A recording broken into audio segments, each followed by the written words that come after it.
Nanalo ng Family Feud ng team the total package ng 200,000 pesos.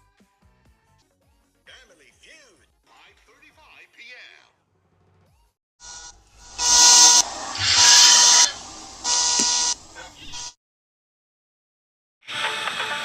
Welcome to my episode that is called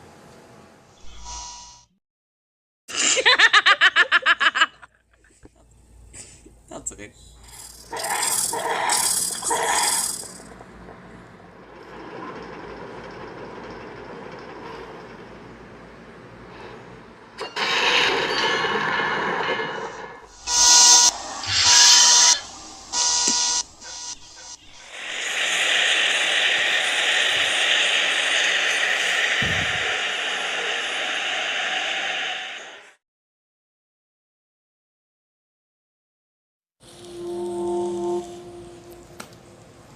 The US has attacked Iran again in retaliation for the downing of a US Apache helicopter in the Strait of Hormuz. According to US Central Command, Iranian air defense, ground control stations, and surveillance radar sites near the strait were targeted. CENTCOM says the strikes are complete.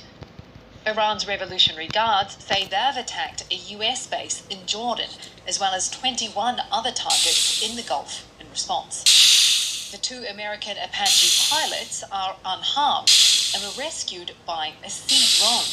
The rescue, in a first in modern warfare, were rescued by a drone. A drone found them and it recovered them and it brought them to a place where they could be hoisted up to a rescue helicopter.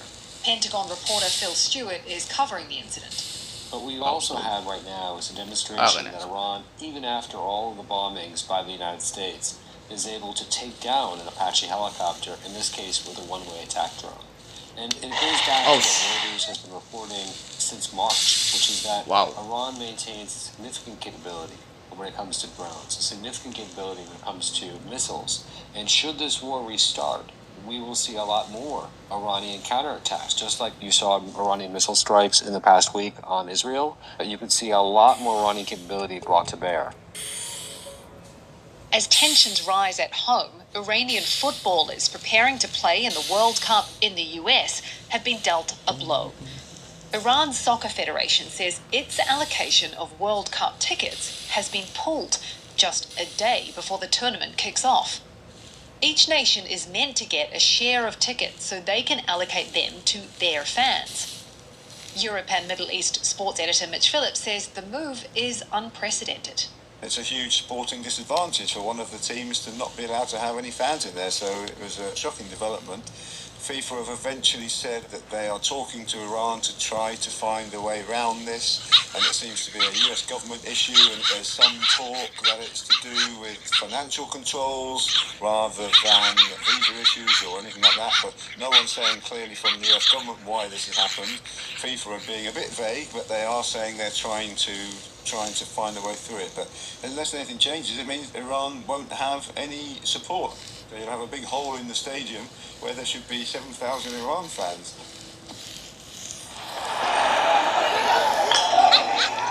Riots have broken out in Northern Ireland.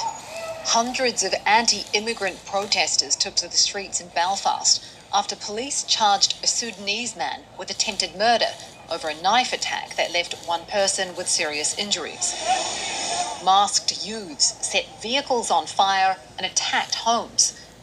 Political leaders and police are appealing for calm, as the suspect, who was granted asylum in the UK in 2023, is due to appear in court today.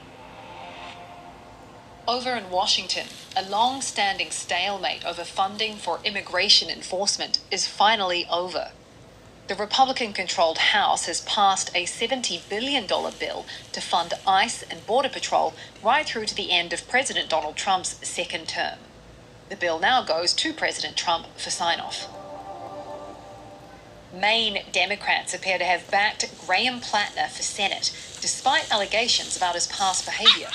Projections show the oyster farmer and Marine veteran securing the nomination, setting up a November showdown against Republican Senator Susan Collins. It's a race that could impact which party ultimately controls the chamber.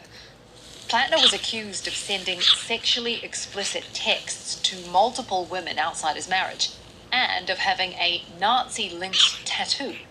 He apologised, saying he struggled with PTSD following combat duty, and also said he didn't know the tattoo resembled Nazi insignia and had it covered up last year.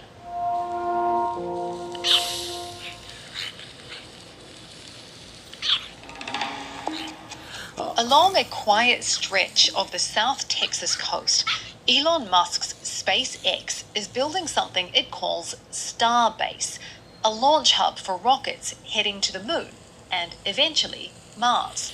So driving into Starbase is kind of a surreal feeling, and I've never seen anything like it before.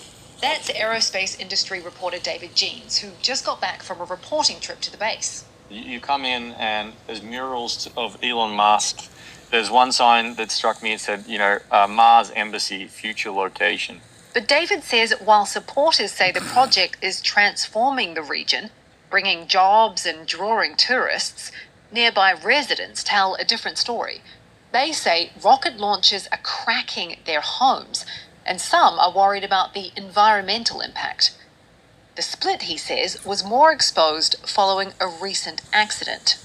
In the days before the most recent Starship launch, which happened in May, there was a workplace fatality where a young man, he fell to his death during a workplace incident, and the response to the death really split the community. There was a number of residents and locals who were calling for SpaceX to take accountability. They were calling for investigations. They were calling to understand exactly what happened and who was responsible.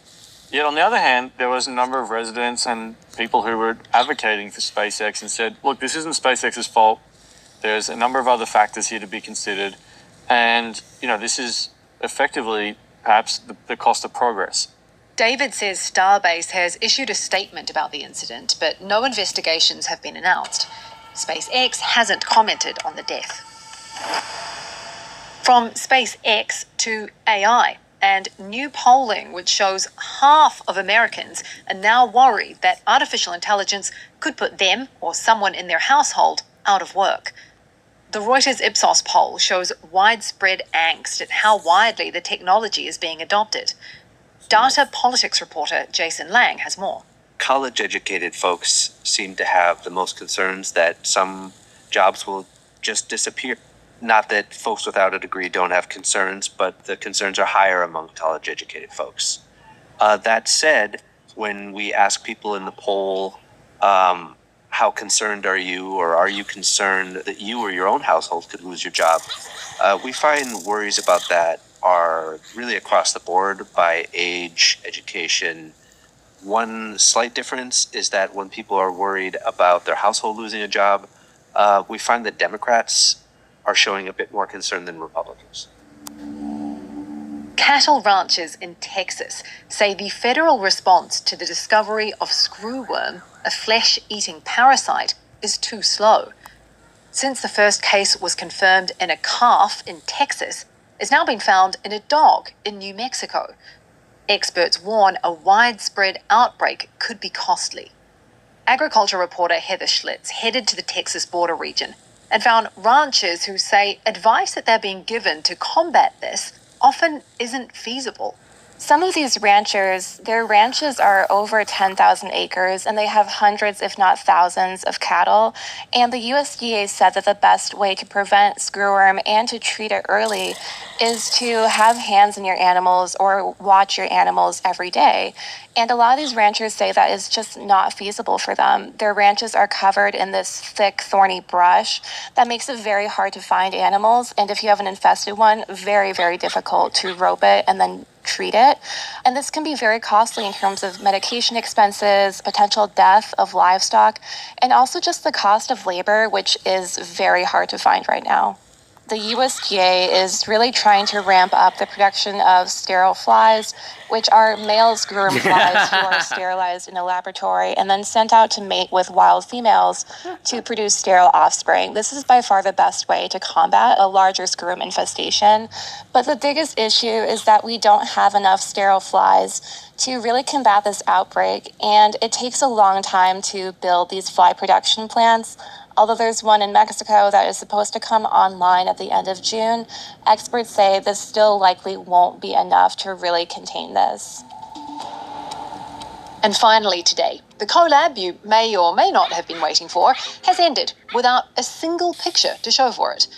Puerto Rican singer Bad Bunny has met with Pope Leo in Madrid.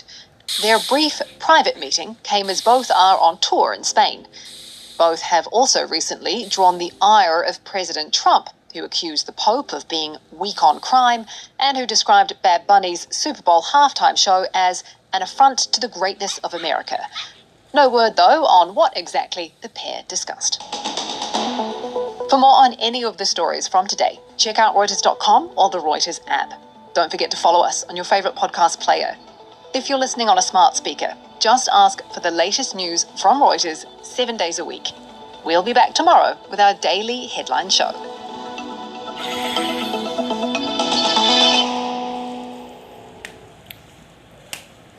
That's it for your news updates. To see more stories, open Google News.